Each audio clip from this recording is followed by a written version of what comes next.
A total knockout. A game-changing speech that will be utterly despised by the usual cabal of globalists, human rights lawyers and establishment media, but adored by ordinary Brits, terrified of the invasion of the country via our unsecured southern border, costing lives and livelihoods.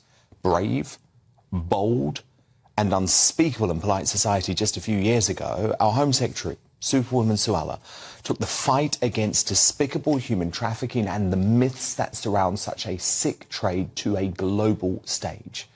And she made abundantly clear that serious change is now an urgent priority. The status quo, where people are able to travel through multiple safe countries and even reside in safe countries for years while they pick and choose their preferred destination to claim asylum, is absurd and unsustainable. Nobody entering the UK by boat from France is fleeing imminent peril. None of them have good cause for illegal entry. The vast majority have passed through multiple other safe countries and in some instances have resided in safe countries for several years. There is a strong argument that they should cease to be treated as refugees during their onward movement. There are also many whose journeys originate from countries that the public would consider to be manifestly safe, like Turkey or Albania or India. In these instances, most are simply economic migrants, gaming the asylum system to their advantage. So what does change look like? Well, as pushing her long-held desire to leave the ECHR, it also means tearing up the UN's Refugee Convention, which has been left largely unchanged since its creation in 1951. To be frank, and I'm with her on this, being gay isn't enough to claim asylum in the UK. Let me be clear. There are vast swathes of the world where it is extremely difficult to be gay or to be a woman. Where individuals are being persecuted, it is right that we offer sanctuary. But we will not be able to sustain an asylum system if, in effect, simply being gay or a woman or fearful of discrimination in your country of origin is sufficient to qualify for protection. Predictably and pathetically, Labour immediately cried homophobia. Taking to Twitter, the Shadow Home Secretary Yvette Cooper said, "Suella Braverman has so lost grip of Tory asylum chaos, she is targeting and scapegoating LGBT people, deeply divisive, damaging political gameplay and unworthy of her office.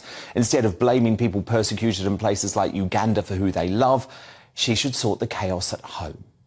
Please, there was nothing discriminatory about what Suella said.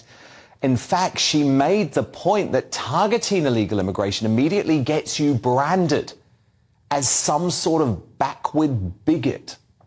Who we allow to come into our country and become one of us is a fundamental issue.